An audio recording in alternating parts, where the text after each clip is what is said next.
Hey, folks, welcome back to another episode of the Ruby Rogues podcast. This week on our panel, we have Ayush Nawatia. Hello, hello. We also have Valentino Stoll. Hey now. I'm Charles Max Wood from Top End Devs. And this week we have a special guest. We have Robbie Russell from Planet Argon. Robbie, do you want to... I don't know. I'm like, where do we even start? You know, Oh My Z Shell or... What's Oh My Z Shell? No. Yeah. Well, hi. Thanks for having me on today. Good morning, good afternoon, everybody. But yeah, I run a company called Planet Argon. We're a software consultancy. We've been around for almost 23 years now. Part of the Rails ecosystem for just over 20 years now. And we help companies with existing Rails applications to make them better and more maintainable. We do a lot of consulting work in that space. And I also am known for having created Oh My Z Shell once upon a time, which is a open source configuration framework for Z Shell, if that's something you like to use on the command line, and an open source contributor for about 25 years. I'm also the host of the Maintainable Software podcast, where I interview people about best practices when it comes to taking care of older legacy applications across a lot of different frameworks and tech stacks. It's not Rails specific, but there's a lot of Ruby on Rails related content because that's my orbit that I exist in. And I also play guitar in an instrumental rock band called the Mighty Missoula. Cool. I didn't know about the rock band. There you I've go. admired you from afar for a long time for all the other stuff. So, yeah, it's exciting to have you on. We brought you on to talk about... I got an email from you. I think I'm on a mailing list somewhere. And it basically said that Stimulus.js had replaced... Here we go. Stimulus has dethroned React as the most popular JS library for Rails apps. And so then I went and looked at the survey, and that was kind of interesting. I want to ask you about all of the other things, though. So Sure. Yeah, let's go ahead. And I just want to get a little bit of background. I mean, I use Oh My Z Shell, and it's Oh My helpful. And so I'm curious what the story is behind that. And then I'd also like to talk a little bit about Planet Argon before we get into the survey. Yeah, that sounds great. So, Oh My Z Shell, we celebrated 15 years since I released it back in, I think it was August now. It was 15 years ago. So 15 and a couple extra months now. I had been using Z Shell for a couple of years. A lot of peers in the Ruby ecosystem at the time, we would all share little configuration ideas for how to use Z Shell and optimize it. And Git was kind of a new thing at the time. So doing things like having your Git branch in your prompt was kind of a really new, cool idea. And I think it helped us. I think it was just a good timing overlap with trying to wrap our head around like local branches at the time. But basically I had compiled this crazy Z Shell configuration file that half of it I kind of understood, half of it I probably didn't, because I was just copying and pasting and trading things with my friends over IRC channels or old websites like Pasty, which was kind of like a gist before GitHub existed. And I would be pair programming with one of my coworkers at my company on a thing, and we'd be on their computer, and I would get frustrated because all of my muscle memory I didn't remember how to fully write out all the commands. There's a lot of shortcuts and aliases and little optimizations that I had added to my own configuration file. So I found myself just feeling frustrated with myself. And so I'd be like, hey, why don't you use Z Shell and just copy my configuration file? And then I'll show you how you can be quicker at the command line, as I feel like a lot more efficient now. And so I would kind of encourage my team to do that. And a few people would take me up on that, but several people didn't. Like one person in particular named Carlos on my team, he was very resistant to, because he wanted to understand what the config file did. And he's like, well, walk me through it. And I'm like, I honestly can't, because I don't really understand a lot of this gibberish Z Shell syntax does. And so we kind of, we butted heads a little bit, and he wouldn't take me up on the idea. So I decided one weekend, I'm like, you know what, I'm going to try to document my config file. At least I'm going to go through and just add some comments. I'm going to look up the documentation in the Z Shell syntax, and I'm going to try to understand this. And then as I started doing that, I started refactoring it basically and moving it. And I'm like, well, this is like a really big file. What if I should probably use some version control. So I'll put this in a Git repository. And I started separating out this big config file into several smaller, messy config files. And then I slapped a name on it, and I called it Oh My Z Shell, because it was a play off of another project that I had worked on a couple months before with a different coworker. We didn't really put a lot of thought into that either. but I created like a README with an install guide, which was basically like a Git clone of this repository that I had created. And then you could use my config file. And so I felt like I just elevated, but that was like maybe a few hours worth of work of cleaning up that file and turning it into this new repository. Threw it up on GitHub, and then I dropped that link. I don't remember if we were using Campfire or some other chat tool back in 2009. Dropped it in our Teams chat. Everybody installed it on Monday. Victory. I won. Everybody now had my config file, so I would go to the computer and I would all the same thing. So that was my goal, was just to have everybody in my office kind of have the same ish config, so that I could show them how to feel like a superhero on the command line, and I wouldn't have to remember how to write out all the syntax for a lot of the obscure commands that we were running. But then, so the thing that a lot of people know about OMZ Shell is that it comes with a lot of themes and tons of plugins, and like none of that was remotely on my idea. My wasn't even something I had considered. That next day, one of my coworkers, Gary, said, "How do I change the colors?" And I was like, "Well, why would you want to do that? My color choices are perfect." And I was like, "Well, here you can go in this file." I moved I think I had colors or prompt file configuration files. I'm like, you can change the colors in here, and here's like the syntax for that. So we started doing that. He started making changes, and then other team members wanted to contribute their own little shortcuts and little functions and aliases as well.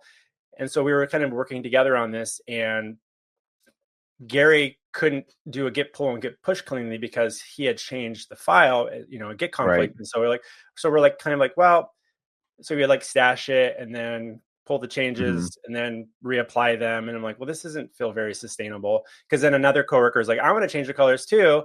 And so I was like, well, what can we do here? And I was like, oh, I know. I'll just move my prompt file into its own thing and call it Robbie Russell. We'll call it a theme. These are themes. Gary has his, I have mine. Carlos can have his. Allison can have hers. And so it created the concept of themes, which became like a configuration option. And so then I mentioned it on my blog, and Ruby on Rails back in the day. And so it was mostly within the Ruby ecosystem. And then about a month later, we started getting contributions, but a lot of themes started popping in by other people as well. So that was kind of like a fun thing, I suppose. Like, hey, we have this real repository, we can inspire each other. And about a month later, someone reached out and said, hey, this is really cool, but I'm a Python developer. I don't need all this Ruby stuff loaded up when I run this. Like, I want to use the prompt stuff with all the Git stuff, but I don't need all the Rails and Ruby stuff that you have loaded. So I was like, oh, that's interesting. I don't want all that Python stuff loaded when I use it. So maybe we'll call these plugins. And so I moved all the Rails stuff and Ruby stuff into its own thing. And we had Python stuff come in.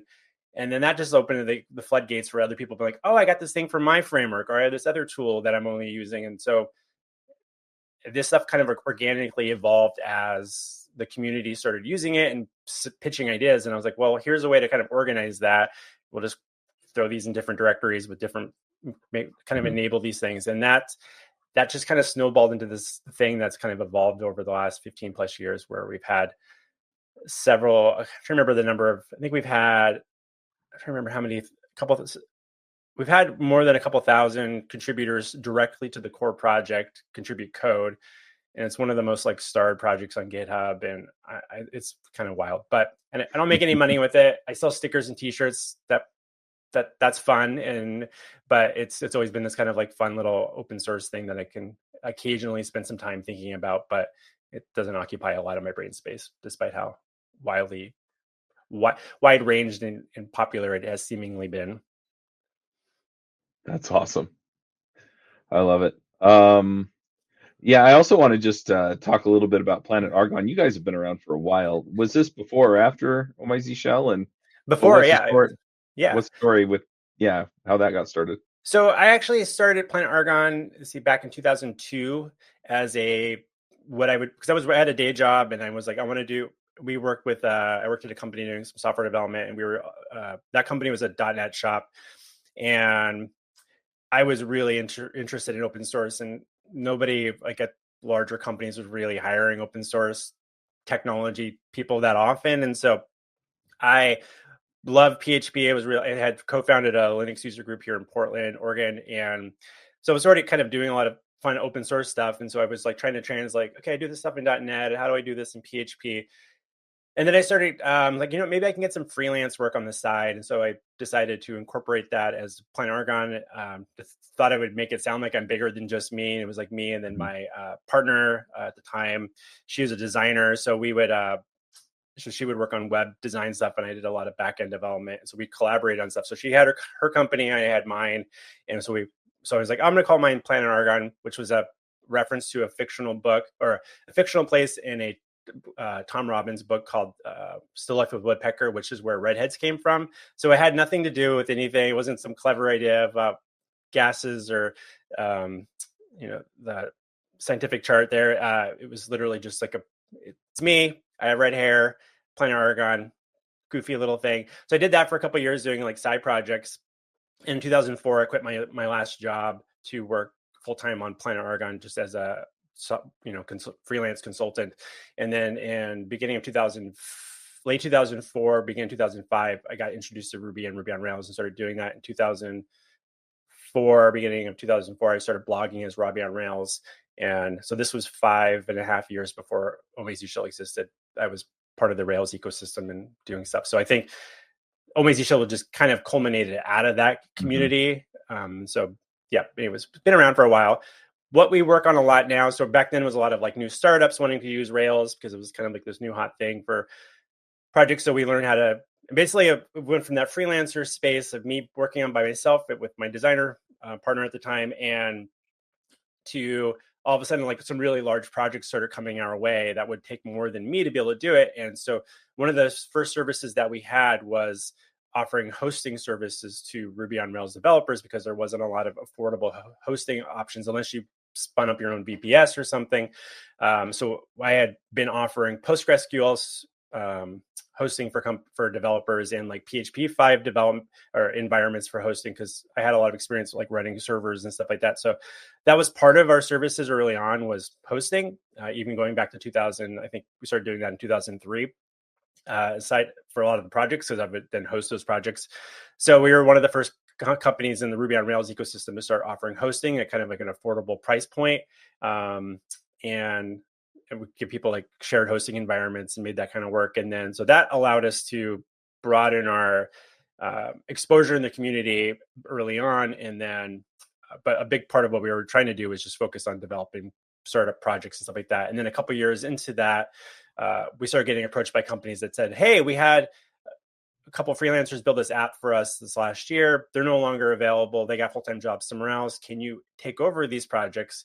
And one of the great things about Ruby on Rails was that there's a lot of consistency between projects. So we found ourselves being able to like jump in quickly to existing projects. And that became our niche over the years, that now we quite essentially take over projects that are for companies that don't necessarily need to have 2 or more full-time software engineers on their team in-house. And so the other option is maybe having like a freelancer or two, but then maybe they do that, but the freelancers kind of come and go, and they're like, we have to kind of restart this process a lot. So we end up owning a lot of projects where we're the primary development team for like 5-10 years with some of our clients, some of them over 10 years now. We're their dev shop, but we're maybe doing like 80 hours a month on those projects. It's kind of like but we're maintaining those things for the long term, because they're not trying to become a company. It's like an application that helps fulfill part of their business, but it isn't the business. So it's like there's a lot of those types of applications that exist. So we're kind of well tuned to come in and own those types of projects. But then we also do a lot of consulting and coming in with companies that have their own engineering teams and helping them unblock themselves when it comes to like, there's been a lot of turnover in those environments, and maybe some of the original developers have left, and some of the new developers aren't sure how to like make choices about, hey, we're still running on Rails 4. We would love to get to 7, 8, but how do we get to 5? And how do we kind of navigate this? And what frameworks and front end things should we be exploring now? And so we try to help come in and like help coach teams on how to navigate some of that stuff and cleaning up technical debt and deal with overdue upgrades, performance improvements, stuff like that. So that's another part of our business as well. Nice. Okay, one more. Yeah. Maintainable podcast. So Maintainable podcast, just recently recorded my 200th episode of that. It's an interview style format. Congratulations. And one of the things I set out to do was, I felt like there's always been a lot of good quality conversations around what's going on and new in the software industry. New people always like talk about new stuff. Mm-hmm. And I was like, but a lot of software developers experience is showing up to a job where things are already there, things are already in motion. And I think as a industry, we've done ourselves a disservice by branding ourselves as being these like creators, makers. And I'm like, but reality, most of us are actually mending and taking care of existing stuff and trying to just make it a little bit better today than it was yesterday, leave things better off. And like, that's good work to be done. And I've just seen a lot of developers over the years struggle to kind of like change, like reframe that, because I think but anyways, so I thought it would be interesting to have conversations about what it's really like to work on projects day in and day out that have been around for a really long time, and how to make incremental improvements, because that stuff is hard, and there's a lot of people dynamics, there's technical dynamics at play. And so I wanted just to catalog a lot of conversations that I thought would be relevant today, but also in 10 years, 20 years from now. Like, I don't feel like these are conversations that will date themselves. So I'm trying to be very intentional about having conversations with people about how they navigate, how they've overcome, or sharing some of the painful stories about like, yeah, we tried to do a rewrite and that blew up in our face. Because I'm a big advocate for not rewriting unless it's the very, very last possible step you can possibly do. So I'm always like, there's got to be a better way to think about how you approach these software projects, rather than just dreaming that one day we'll finally get to rewrite this thing and then it's all going to be better. We'll never have all these problems that we have today, which is complete bullshit. So, Right. Cool. Well, I have to say I've listened to the Maintainable podcast for a while, and you always have terrific people on that make me think about how I do it. So that's great. I have it's also just a good excuse to get to have conversations with people that I admire on a regular basis. I'm like, that's my favorite part about it. Awesome. All right. Well, I'll quit fanboying, and we'll talk about the survey. So So do you want to just explain? I'm always curious. I used to just be like, all right, well, let's just get into the meat of what's in the survey, right? And I think that's important, but I like to get into the methodology a little bit, right? Like who did you reach out to? How did you market it? What kind of people did you expect to take it? And then that kind of thing, so that we can get an idea of, okay, this is the community it really reflects. Yeah. That's a good question. So just for some historical context, the survey, we've been running the survey as long as Omezisha has been around. So the first time we did it was back in 2009. So I think we've done it 8 times now. Pretty much it's been every other year, except for I think for the first couple of years we did it like every year. Mm-hmm. But the original version of it was, we wanted to get a lay of the land of, because we were, part of our business was doing hosting, was like, how is the ecosystem changing in terms of how people were thinking about deploying and hosting their applications? Because we were providing those services, and the cloud service was kind of this new thing. And we're like, is that where everybody's moving? Should we get out of this part of the business? We ended up using that survey result that first year to decide to sell that part of the business off. And so we're like, okay, we're not going to be able to keep up. Let's just let them. I'm done going to the co-location and stuff like that. So we used a survey to make a business decision, but we decided we would publish all the results for everybody, make it, because we were like, there's a lot of other interesting details in there around like what third-party services people are using, and like we're using for error monitoring or performance tracking. Things are just to get a sense of like how other people are doing, because people can go online and ask those questions, in IRC chat conversations back in the day, or some forums or Stack Overflow or whatever. And I was like, we kind of wanted to just like, let's get a broader range of people. So we've been doing this every other year since then. So this last year when we did it, our typical approach has been, one, reach out to people taken in the past. And so a lot of those people came to us from social media, following us on different blogs and stuff like that. Reaching out to the mailing, like the Rails Talk mailing lists and other groups that were around at the time. But so for this last year, we did put a lot of energy into working with the Rails Foundation, in particular, Amanda there. And so she had approached me the year before when she first got hired at the Rails Foundation to talk about the survey. That was the first time I actually spoke with her about it. Was she reached out and said, "Hey, I want to talk to you about the survey and the Rails Foundation." I was like, "Oh no, they're gonna start doing this themselves, and I guess we're no longer going to get to do that." That's what I was preparing for. Like, I guess we're kind of out of the business of doing this, and it's a lot of work to run the surveys and stuff as well. So it wouldn't be the worst thing in the world, but through that conversation, I was like, oh, they have very different things that they're looking for than we do. But we did decide too that we would go to the Rails Foundation. So they took that to the board and be like, what sort of other topics and questions might the other foundation members, like, Shopify's and Doximity and companies like that, might be interested in hearing about the ecosystem right now. And so we got some new questions and topics, and a lot of that came up.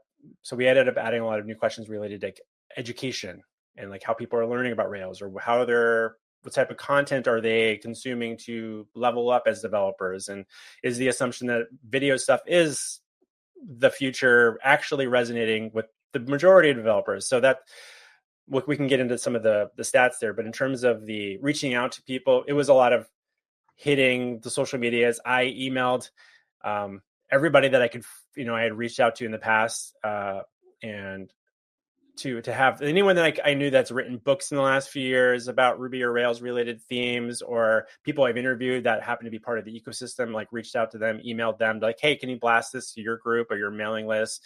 Anyone that runs a mailing list. So we have like a big checklist of places that we reach out to, but we do want to make that as broad as possible. So it's not just like maybe one company that's like Shopify drops it in their internal chat tool, and then it's just like half the the people are just Shopify employees filling it out, and all the data looks the same. So I'm always worried that that's going to be a thing, because it wouldn't take a lot for like something to drastically skew the data when we've got, I think we had a little over 2,700 participants, which is the most we've ever had. Not a lot of people want to fill out a 60 question survey, that often. So it takes a little bit to go through that process, but that's where we're able to end up. So that answer your question enough, I suppose? Yeah, I think so. I kind of want to pull Valentino and Ayush in. Yeah. Did you guys get a chance to look at the survey? And I'm curious, was there anything that stood out to you? Because I don't know which section to really start with. I have some ideas, but I want to hear from you guys. Yeah, I think I looked at it when the results first came out, because I'm fairly sure I actually did fill it out, and I can't remember whether I did, but I'm like 99% sure that I did fill it out. Couple of things that caught my eye. One was obviously the fact that Stimulus has dethroned React, which made me quite happy because I loathe React. Yeah,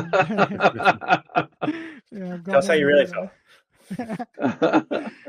And the other thing I found quite interesting, purely from a selfish point of view, was how people learn Ruby on Rails, because obviously I've written a book as well.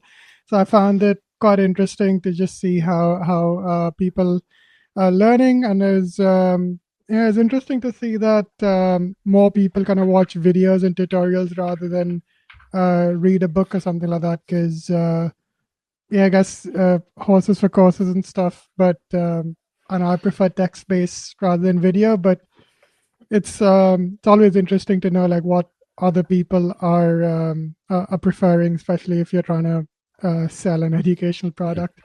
So those are a couple of things that I found particularly interesting out of the results. Quick thought on that one. When it comes to like I think that's an interesting thought there around like you read books. I skim books. I'm not like I think I'm actually slightly dyslexic, and so I'm not. It's always been really difficult for me to get through a lot of text-based things necessarily. But one of the other questions we did ask though was like, what types of educational content helps you learn most effectively? And video stuff was not. It's like the fourth. I think it was like tied with books. So most people said that they find blog posts and like the Rails guides to be the most effective way to learn, but they're consuming a lot of videos. So it's like, are they learning from the videos, or are they just spending more time watching videos? And because it's an easier way to consume that information, maybe, I don't know, but video is an interesting one, but again, this is what the people are kind of reported. So they're all really closely kind of aligned in the stats as well. So like there was no, I think, huge surprises to me there, but otherwise people saying that like working on, the documentation and things like that. So, which is, I think, a good thing that came out of this was like the Rails Foundation, like Amanda, I know that they were working on a number of projects related to video content and the new guides, like redesigning the way that all looks and revisiting a lot of the content there. And so there's a lot of energy trying to be on like, well, let's do video. Let's also do this. We kind of like have to come at it from different approaches because there are just different people learn differently. And so it's like, how do we make this as inclusive as possible? Yeah, I'm looking at that question now about learning most effectively, and yeah, that's interesting. I wouldn't have expected that mismatch there. But I guess like for me, personally with videos, I tend to zone out sometimes, and then I'll come back a minute later and like, okay, crap, I've forgotten. I need to rewind and watch this again, and then you can't Command F a video. So those are my two biggest gripes. That's true. Yeah. So you can't. I mean, in the same way, like I was reading a book last night and before I went to sleep, and I was like, got 2 pages in. I'm like, what did I just read? I have no idea. I've seen the words. I don't know what I just read. So let me start that again. But it's interesting. Live streamers 2% of people find that the most effective way to learn, or podcasts. And so, are podcasts educational, or are they media consumption, or it's this kind of like auxiliary information, but maybe is this an educational platform? I don't know. I think it depends. One other thing that I wanted to point out was that I think a lot of newer folks are going to lean more toward video casts and books, and maybe the Rails guide some. I think as you get more advanced, you start looking more at the blog posts and documentation, and maybe podcasts to just give you kind of, here's what's the latest thing that's out there. That was kind of what I got out of it. And so I think you had a lot of experienced folks that they don't need as much of the walkthrough on some of the stuff that's out there. Yeah, maybe so they're reaching for the documentation and stuff instead. I feel like this is one of the hardest categories to extract something meaningful from the survey. Right? Because like I feel like learning, like you do kind of like pick a variety of different things to like build up your learning material, and maybe different ways that you don't think about, and how much they impact you too, right? Like I remember like really diving hard into Rails guides when I was first like looking at stuff and like doing the Rails casts. But there was a bunch of other stuff that I was also listening to Ruby Rogues at the time, and like a bunch of other podcasts to just like try and stay up to date, right? And how much does that influence your learning ability, right? And like just being able to adapt to the material that you're learning. It's like almost like that, reflective learning that like helps like harden and make things stick a little better. And so it's like I always look at the survey and like wonder like, are we capturing everything? Right? No, you're right. And I think it's always like, how do you try to contextualize this in a way these are not like conclusive, like we didn't ask people like prove it, prove that this is how you learn most effectively. It's like in the moment type of like responses that we're getting. So how do we read the tea leaves a little bit, I suppose, but it's almost like what they remember most that they think worked best. And recent and which is important. Bias. Yeah, right. It's still important. I'm always fascinated by this section though. Yeah, because it does change year after year too, quite a bit.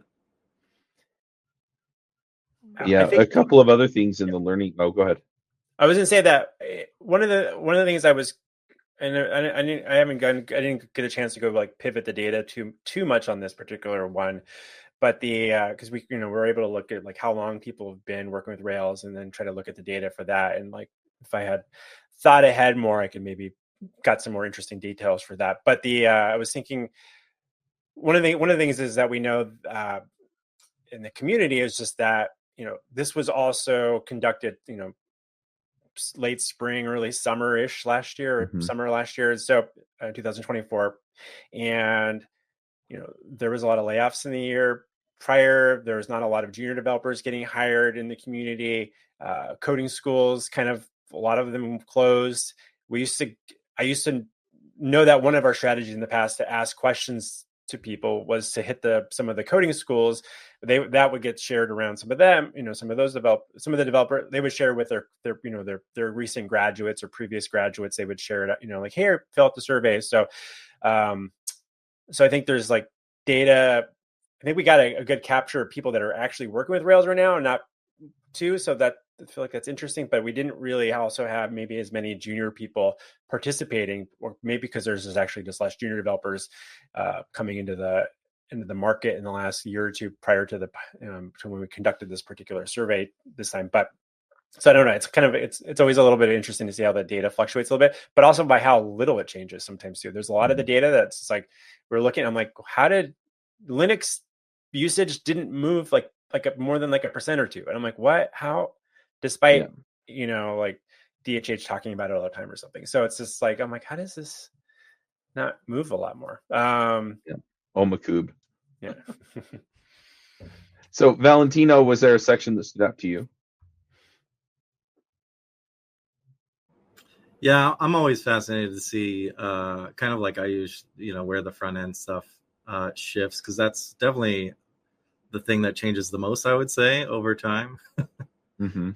So it is interesting to see stimulus rank so high personally. And maybe that's just because I've been stuck in a very fixed front end for so long. Maybe I just don't see the underpinnings there. But it is interesting to see the stimulus adoption over time. Just get such great support. Yeah, it's awesome. If anyone's looking to figure out how to do stimulus with Rails, I can't recommend Ayush's book highly enough. Yeah, I mean, on that note, though, I did notice that like you still got React, jQuery, Vue, and Next.js and AngularJS is kind of the next 5, and then you get to an Alpine.js, which is a minimalist framework, kind of like Stimulus. So, of course, then I kind of laughed because I saw Backbone and Handlebars on here too. But these things don't go away. No, they don't. Well, a lot of, I mean, in something I gave a talk at Rails World about dealing with like technical debt and Rails applications, a lot of things, and like a lot of projects have multiple JavaScript libraries in them because there's a tendency to, hey, we want to work on this new set of features. This might feel like a perfect opportunity to experiment with that new framework we've been itching to play with. So let's use it over here. And so they'll add it and they'll start working on the new functionality, new features, because it's easy to sneak it into that with the product owner. Like, okay, we're going to do this over here because it's a lot harder to sell them on retrofitting some existing stuff. And so they do that, and they kind of like the first project or two that they do is kind of like they're trying to learn on the job type of thing. And they're like, well, we learned some stuff, and like the next time we'll come back and refactor it. Maybe they do or they don't. And then a year or two later, they're still working on this stuff, and then they introduce another one, and then there's another one. Then they're like, well, we'll keep the admin area like this and this area, and then we got this other new section. We'll use this thing. And so then you got like 3 or 4 different frameworks in your Rails application ecosystem. And you're like, well, which one's the better one? And it's like, is it the newer one or is the one that people complain about the least? And so one of the things that I've been advocating for teams to consider is I dare you to, if you really want to use that new thing, do it on your existing stable features first, because you should already have really good, healthy test coverage there. And if it doesn't work and you're not figuring it out, you can just revert it and things are still working. But try to force yourself to implement it on existing stuff. And if that's too hard, I guarantee it's not going to get easier 2 years from now to do that, make that change. You're just going to stick with it, and you're going to have this problem where you're not able to upgrade different things, or you got all the JavaScript chaos going on your front end framework. So easier said than done, but that's the thing that I'm trying to pitch teams to try to consider doing is like take a hard look at do the hard thing. If you're not willing to do it, stick with the framework that you're already using, because you're going to be stuck with it anyway. So I'm always quite reluctant to try and rewrite features that already exist using something newer.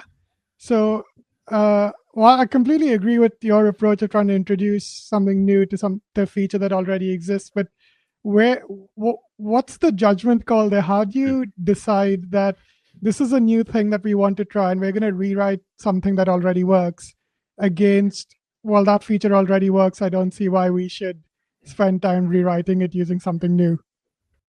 I think the typical developer answer, it depends. I think the challenge there is, especially with some projects where you know that your team's already starting to divest themselves. And so it's interesting. I'm a big advocate for not rewriting. And so well, I guess I'm advocating for like micro rewrites, in certain areas. And so it's just, why do we treat like a front end framework differently than we would with, like, say, a Ruby gem that's no longer going to be supported? We need to migrate that. And so if the lift is so high, then I feel like we're already admitting that the front end is just going to be too much of a mess, that like when we make a decision, we're making a really long-term decision with this.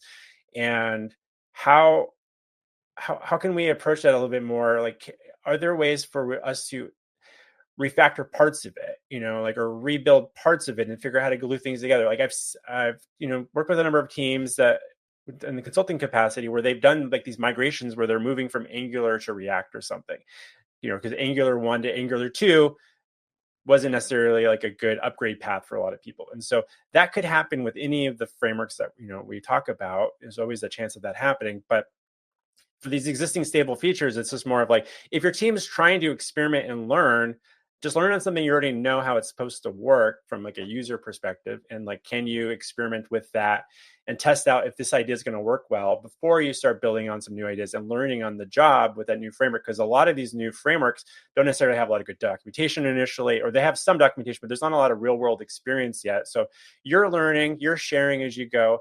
But the story of the front end has been, we're all learning on the job, and it's been difficult to go back and clean things up. So I'm just trying to like maybe advocate for like, maybe there's can we experiment with some different approaches, because that has been the go-to approach. Don't break the existing stuff because it works great.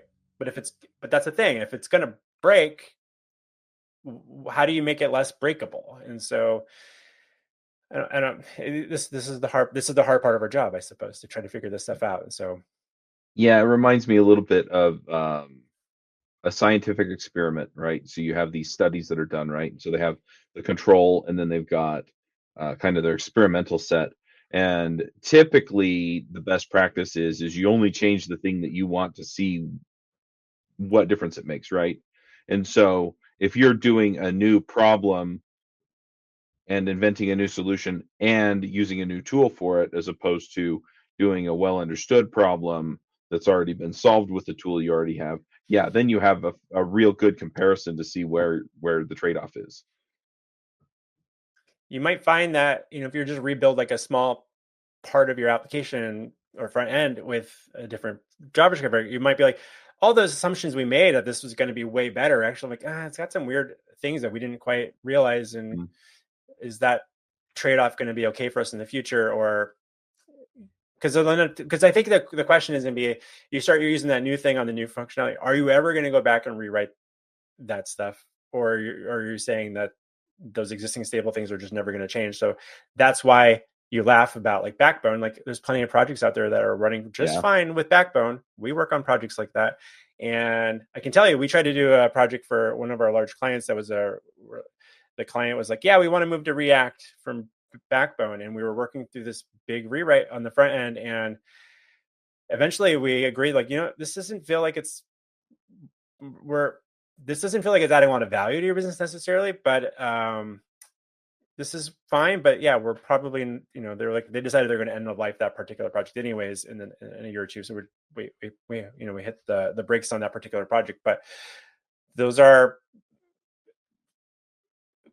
where is the future of these projects going to be, and like where do you want to kind of sit with that? And again, it's a difficult part of our job, I suppose. But yep. All right, I'm going to hit one of these areas that I was interested in. I'm going to talk a little bit about deployment and DevOps. I would have picked things like Ruby and Rails versions, but it seems like the majority of people are close to, if not using the latest thing. And so I was just like, Yeah. oh, okay, good. Gotten better. So That's good. yeah. So a couple of things. One is what deployment tool do you use? And the other one was how often do you deploy? And I've always wondered, because I haven't really looked at surveys like this that often, are people really doing kind of the continuous deployment and they're deploying often? Or are people mostly on we're going to release after our sprint, or we're going to release after our after our big set of whatever, right? Which is always painful whenever I've done that at places I've worked. But it looks like the majority, I shouldn't say majority, but a large number of people are deploying every day or every week. I mean, is 37% for every day, multiple times a day, and 36% for multiple times a week, which to me says that they're doing it, possibly several days during the week. And so, yeah, I mean, that's like what, 73%. So I thought that was very, very fascinating. Yeah, it kind of surprises me when we'll have client engagements. We'll come in to do some consulting for a short period of time, and those are one of the usual first questions we ask. It's like, tell us about your workflow for pushing stuff out. And then there's the companies we talk to, like, oh yeah, our team deploys hundreds of times a day. And you're like, what? Okay. So there's that to the extreme of like, oh yeah, like every 3 weeks we push out a thing. I'm just like, okay, that feels like, unless there's some like Sev 1 issue type thing, we need to push out like a quick bug fix or something. There's like a huge issue going on, but otherwise they're like, we don't. And I think it's always contextual also, like, a way to pivot that would be like, if there's a lot of restrictions in their particular industries, like maybe it's healthcare, for example, or with companies in healthcare space. Some companies, like, they have very, very rigorous process around that because they have to be able to have an audit trail that they can report to like governments or something. So it's a lot of weird things that can kind of change that. So then I'm always curious about how they then have to deal with, as a development workflow, queue things up for a bigger, bulker release versus having a lot of like these micro, small things that can get shipped out. I think it depends on, the context of that particular business and industry, and a lot of people just being really, concerned about breaking things. Like if they have a really brittle environment, they need a really rigorous QA process before they push things out or not. So, but yeah, it's a lot. It's encouraging because I think if I go back several years, I think that the data for that would be like much lower. It would be like maybe, weekly would be like a pretty common thing or something. But yeah, the other one I thought was interesting was this was the first one where Kamal was listed as an option for deployment tools. And then there was one continuous deploy R. I don't know if I've even seen that, or was that just no, it's continuous deployment. It must be cut off. Oh yeah, it's truncated, a graphing chart. Yeah. Front end issue. You've got Git and Capistrano. And I don't know what people mean by Git. Is that like a Git push, kind of like Heroku, or? Yeah, I think, it is, which is, these are some of the, I feel like this is always a really awkward question because we've kept it in because people will, if we just limit the set of things, like people will type in other, or they'll write things in. So I think a lot of people don't know the difference between pushing to, but I think a lot of that comes down to like Heroku is just a Git push and then pushes to Heroku, without explicitly just saying they're deploying to Heroku. Yeah. So it said 2.4% of people reported using Kamal, which I love Kamal. I'm curious to see next time you do this, when you ask about what proxy and web servers people are using, to see if Kamal proxy comes in on the list. Because traffic was the default in Kamal 1, and 203 people said they were using that.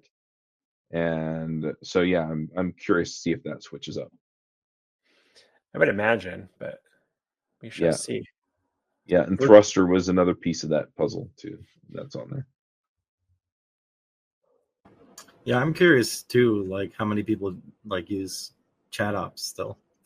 Like, is that still the go-to deployment for larger organizations? I I don't know, I'm curious, like, do you do like a lot of like cross-referencing post-survey, like to see if like some things are related, like interdependency, like their team size is related to how they deploy or Oh yeah, do XYZ? that'd be interesting. Yeah, we definitely could. It's just how much we've historically would share all the results with everybody, and we just need to put together a spreadsheet for that. And we just kind of shipped it out before we had a chance to do it this year, so people can kind of play around with the data there.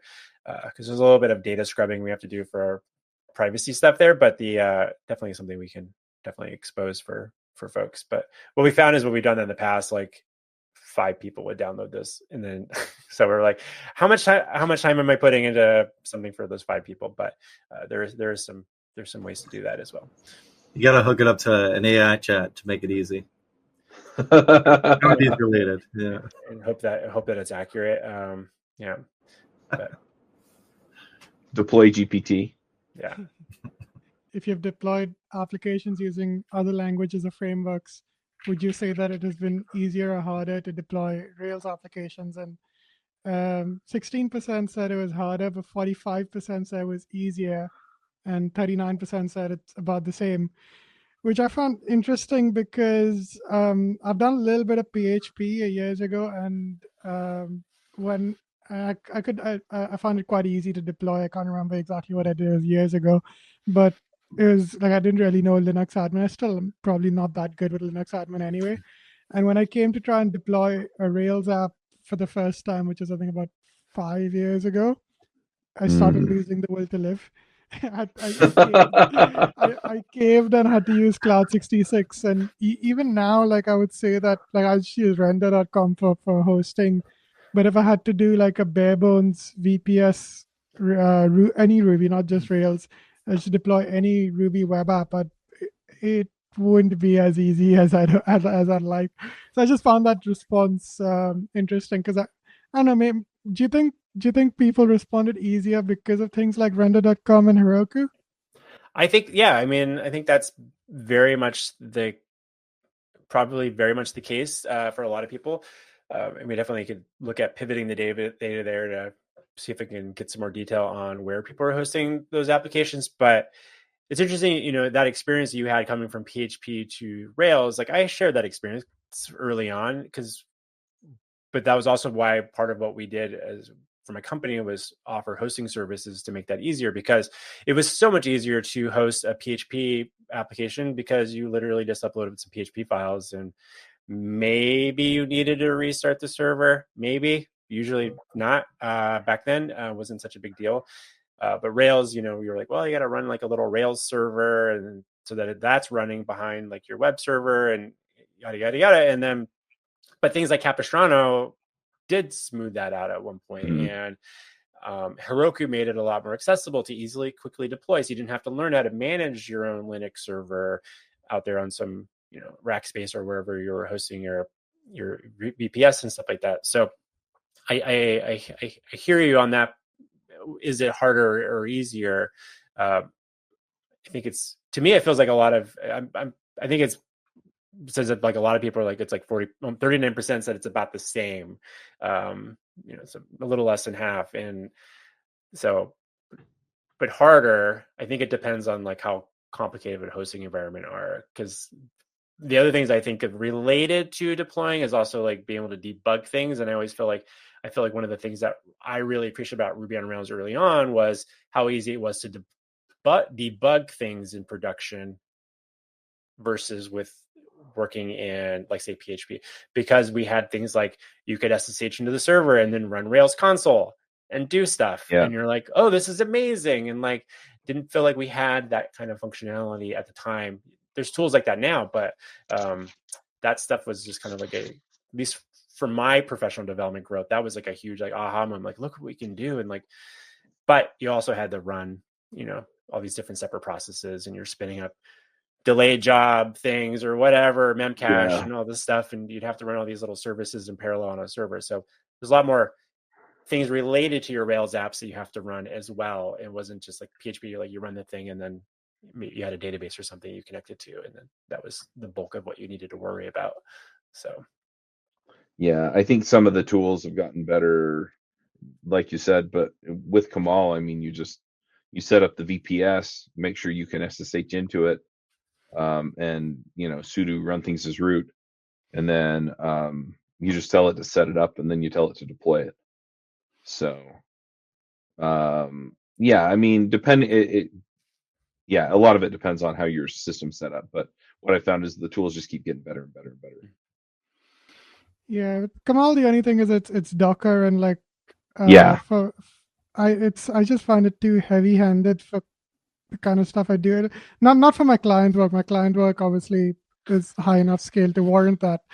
But stuff I do on my own, I just find like Docker to be a bit too heavy for that. So I'd quite like just a simple solution that isn't Docker based. And I'm playing around with some stuff. One thing that I'll be quite interested in this year, probably this year and next year, is if the adoption of Falcon goes up at all, because that's kind of designed to be like all-in-one server. Like you don't need to have Nginx or Caddy or something in front of it.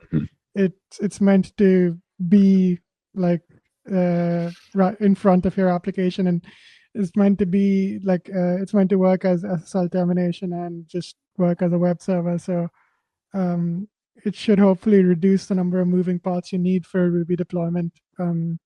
It'd be good to see that kind of gain a little bit more traction, I think. Yeah. Robbie, was there a section that stood out to you that we haven't talked about?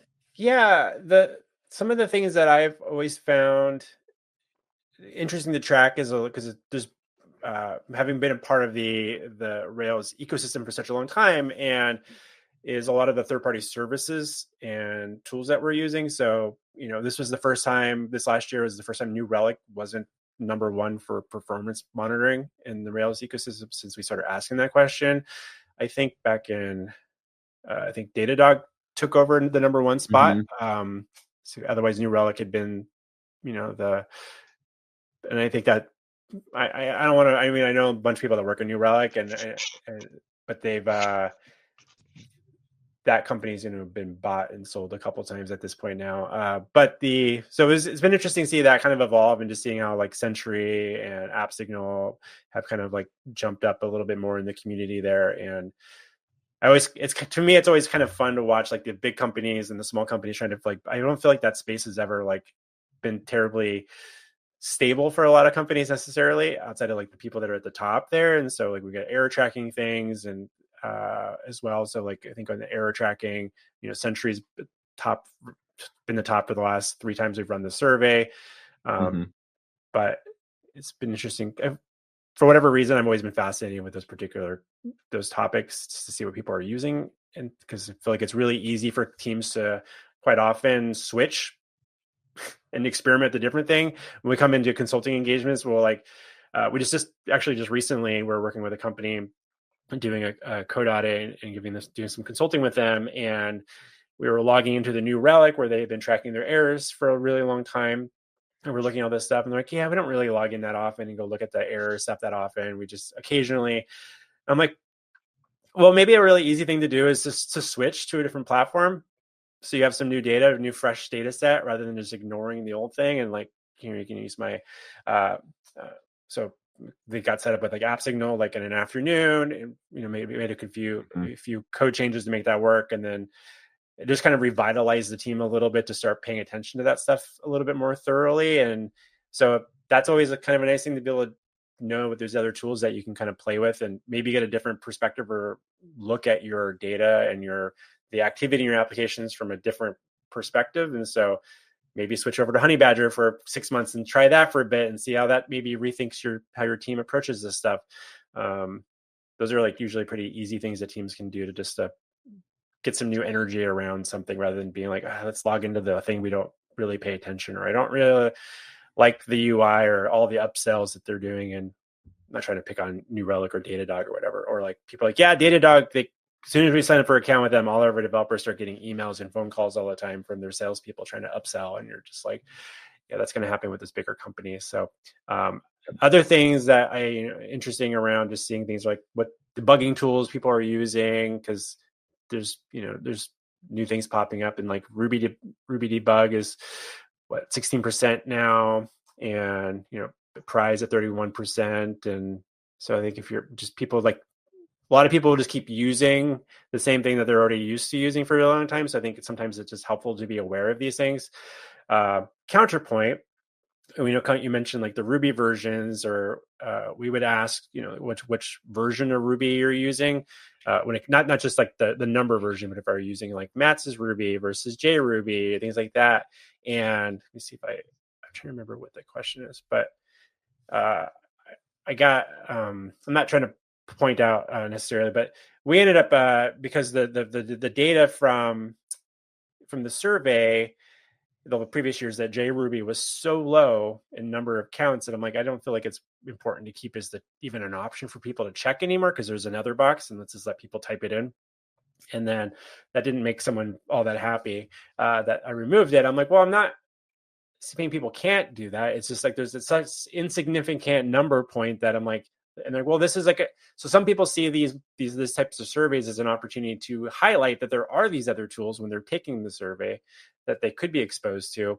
So I'm like, I can't list every single gem, every single third-party service. It's just like we got to kind of do our best to try to like, what do we know? Because there's a lot of things about the community and the tooling that we're not even aware of. So this is when I'm usually learning about new things. I'm like, oh, what's this Falcon thing? I've heard maybe mentioned, but like, oh, a bunch of people are using it. I'm like, I didn't even know anything about it. So I think that's always kind of like a fascinating part of the surveys too. It's easy. It's not easy to get a lot of people to fill out the survey, but it's an easy way for me to learn a lot about what people are up to in the community. So kind of selfishly. Yeah, I always wish there's like a Ruby toolbox for like services. See, like, oh, everybody's using this, or what is this? I don't know. I feel like that is kind of missing. It's a fair point. If anyone listening wants to create some sort of project to do that, I think that would be good. But maintaining that, keeping it updated is another thing. So, yeah, one thing that I picked up from the survey that I didn't know existed was in the version updates. It said, "Is your team using a dual boot strategy for upgrades?" And I was like, "Wait, you could do that?" So I had to go Google it. Did you learn much about that? That's there's a couple of really good tools for that have been used. I found a gem that does it, and I didn't get much further than that. But I'm surprised. The boot gem that was from Shopify is the one that I found. I'm surprised after all the conference talks about it that it hasn't gotten more adoption. It's not that hard. Yeah, I'm working a project now that we have some performance issues, that there are tools in Rails 7.2 that are not in Rails 7.0 that we want to use, like common table expressions, and the way we want to do some of the things with those. So yeah, I was like, well, maybe we can use this over there and see how far we get. Right. Published this back in right before Rails World. So I'm trying to remember what are the things that were kind of like capturing my mind at the time, but the other part was just like just reinforcing the monoliths, I suppose, and like that the number of people that are focusing to building a lot of microservices has been trending down for the past, I think, like last 3 surveys, so say 6 years or so. So that's been something that's been interesting to see. That there are, and I know that there are a number of teams just from doing consulting and talking with different companies that are consolidating a lot more stuff and trying to more monolith their app, or at least have it be a bit more hybrid than, like, because their team's shrunk. And like it's a common pattern that like we make a lot of decisions as teams, assuming that, especially if we're hired during a growth period, that we just assume that the team's going to continue growing. And then, so how do we architect our system to support maybe a one day larger team?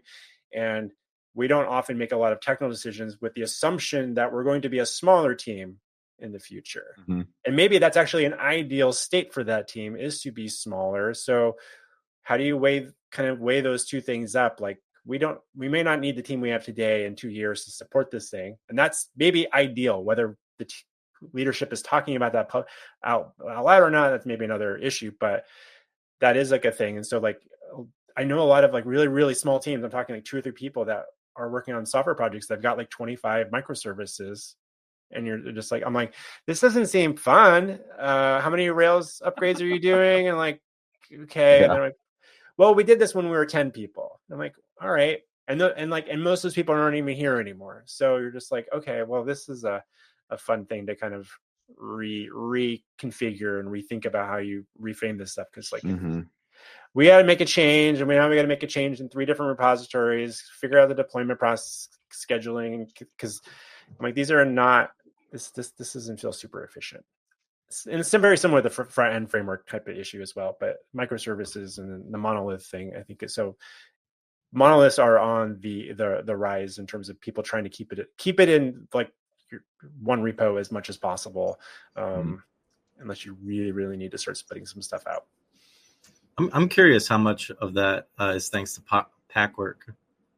That seems to be a common pattern, is like making microservices in your monolith with Packwork, which seems to like solve kind of both problems that people face.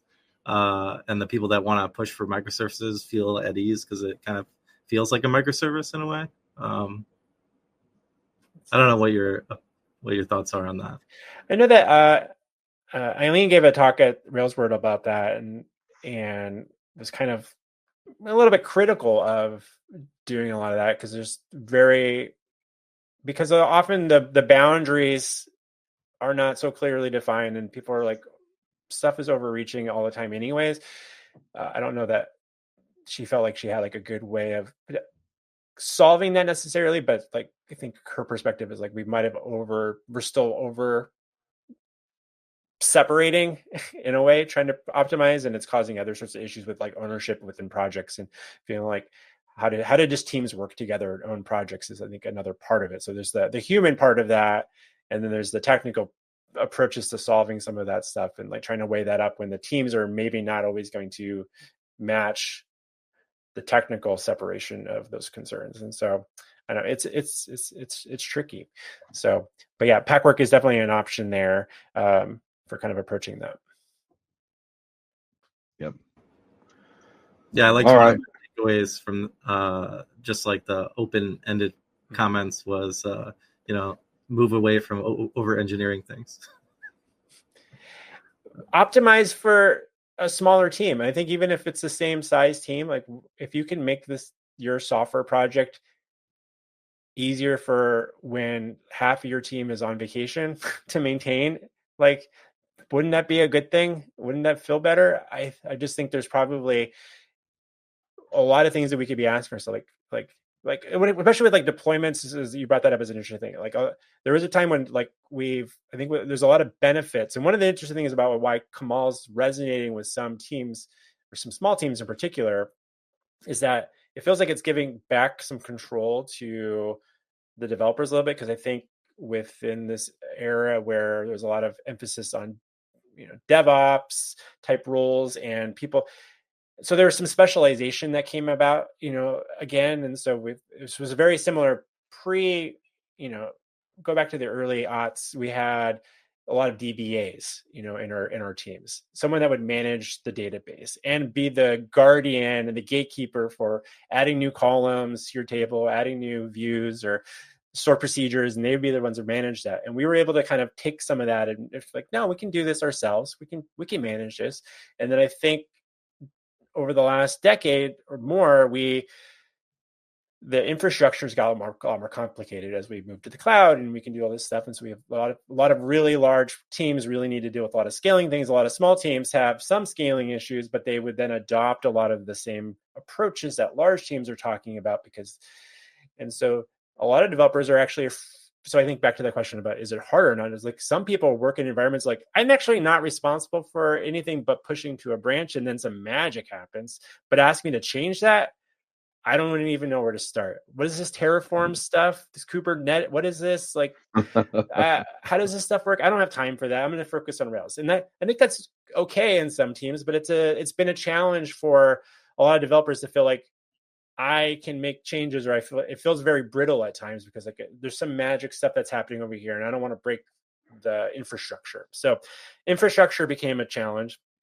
And kind of like just to kind of come back to this, is just so those a lot of teams don't feel like they can make those changes. So teams are a lot bigger, more because there's just people that are specializing in certain things. And you got that now you have that weak point of like, what happens if that infrastructure person leaves, or you need to keep them around, and maybe they're not the best person to be part of your team. And so I think there's like a little bit of things like Kamal kind of like pulling that back a little bit. Like, we don't need all that stuff for a lot of software projects. We can do that, but does every project need to be deploying every single commit automatically? Like, that's maybe, I don't know. Maybe you could just wait till someone runs the command once a day, and that would be fine.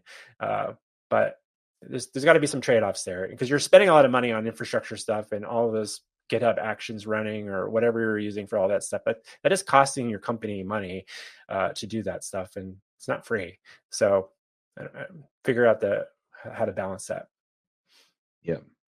All right. Well, we're kind of getting to that point in time where we go to picks. Before we do that, though, Robbie, if people want to connect with you online, or they're thinking maybe they have a project where they need help from someone like Planet Argon, or they want to listen to the Maintainable podcast, where do they find any of that stuff? Search for it. I mean, you know how to do this stuff. Links. I'm sure there'll be some links in the show notes. Or we'll something. Put links I'm in the Robbie Russell, or you can find me. All right, good deal. Well, let's do some picks. Ayush, you want to start us off with picks? Yeah, let's. So she got back from New Zealand, so I'm just gonna New Zealand as a country. That's gonna be one of my picks. It's just it's probably my favorite place to go on holiday. I was there for like 6 weeks, and yeah, the place feels fictional, man. I went did all this. I went to Hobbiton, so I got this thing from Hobbiton, which is I don't really do bucket lists, but if I had a bucket list, I'd probably be on there. So yeah, it was also nice to just get out of the British winter for a bit. So yeah, New Zealand as a country is one of my picks, and then I got back and I binged a new TV show, because that's what I do. It's called A Man on the Inside, starring Ted Danson. It's Michael Schur's new comedy, known for other shows like Parks and Rec, Brooklyn Nine-Nine, and The Good Place. So it was his new show. So I was like, well, it's only 8 episodes, so spent an evening and binged the whole thing. Very funny, very enjoyable. So I'd recommend that.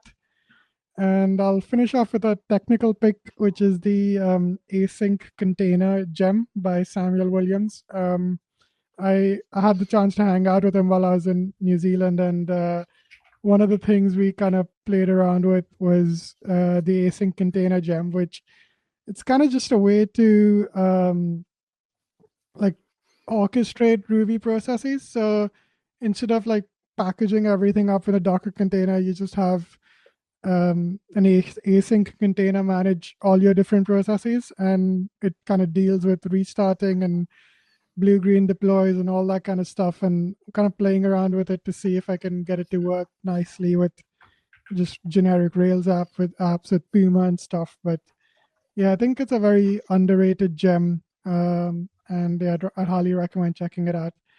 So yeah, those are my 3 picks for today. Awesome. Valentino, what are your picks? I just got done taking this incredible Ruby AI engineering training and planning workshop with Max Irwin and Landon Gray. I highly recommend it. We got a bunch of folks at Doximity to attend it, and just like filled so many knowledge gaps and just learned a ton. And I'm looking forward to applying just like a massive amount of information there. So definitely check that out. I hope they continue doing it, because it was just incredibly well put together. And I've never used Jupyter Notebooks with Ruby before, so that was very interesting and kind of fun. So that on its own kind of worth it. My other pick is I just pre-ordered this giant 3D printer from Elegoo. It's called Orange Storm Giga, and you could print like furniture-sized things with it. So I'm pretty excited to start. You meant giant. Wow. I went giant. This thing is massive. Yeah, it's the size of a person, and it's honestly not that expensive for what it is. And so I recommend at least looking at it. It's pretty incredible what you can do these days. Nice. Your friends come over and ask you what you do in your phone booth.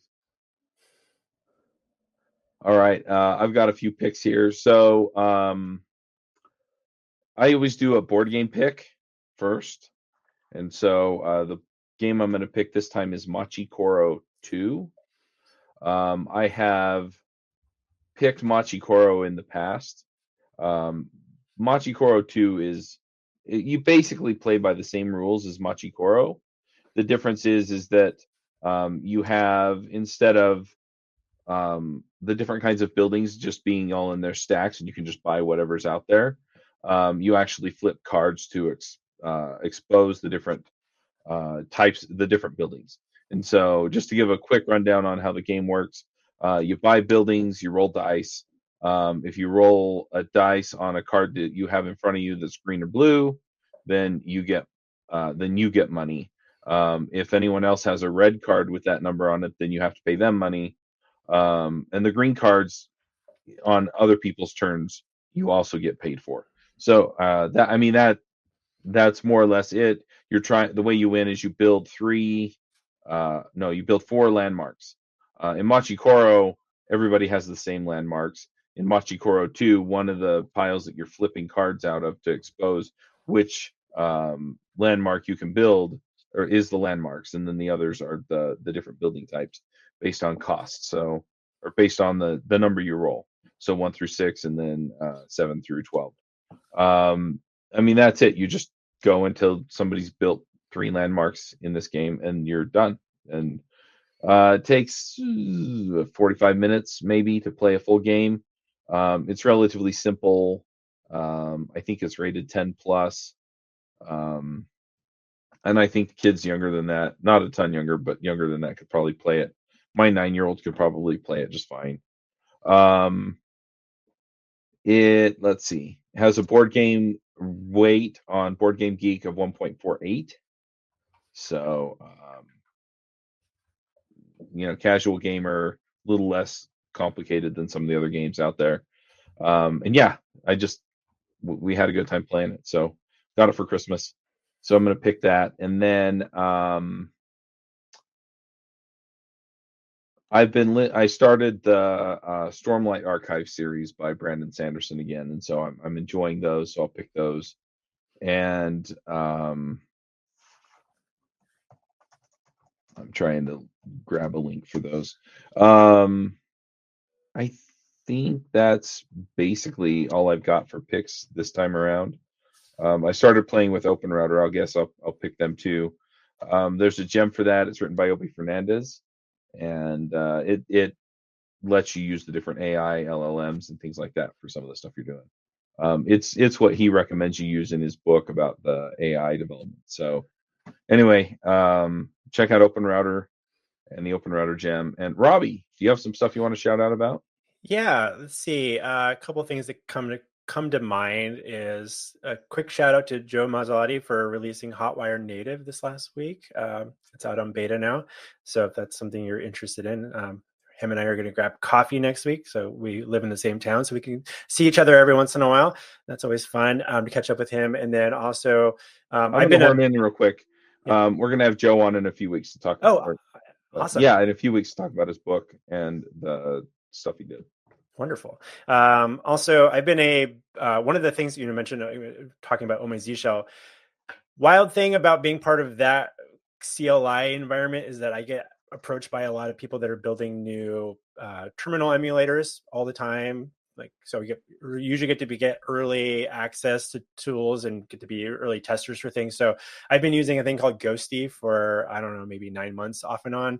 And so that got released a couple weeks ago, and that's was released by Mitchell Hashimoto. And it's pretty slick. And I think there's going to be a lot of fun innovation in our terminal emulators in the next few years. So that'll be kind of exciting. Non-tech related stuff. I'm trying to think if I've it's like coming out of the holiday season, but I recently watched the Penguin series on HBO Max. I am not a comic book person. I don't go out of my way. I've watched like the Batman movies every once in a while and stuff like that, but I wasn't sure if I'd like this type of thing. I loved it. It was such a good, I really, really enjoyed that series. And yeah, I would just say that was good. And then also one of my favorite bands, Mogwai, they're from Scotland, has a couple of new singles out and a new album coming out. And they're a huge influence on my band and my own music influence. So check out, they had another new song called, I think it was called Fanzine Made of Flesh or something is the name of the new song that came out this last week. That's pretty good. So pretty excited to get to see them again when they come on tour soon. So those are my picks. All right, good deal. Well, thanks for coming. This was fascinating conversation, and it's always good to catch up. Yeah, likewise. Nice to meet you, Valentino and Ayush, and thanks for having me. And talk to you all again some other point in the future, I hope.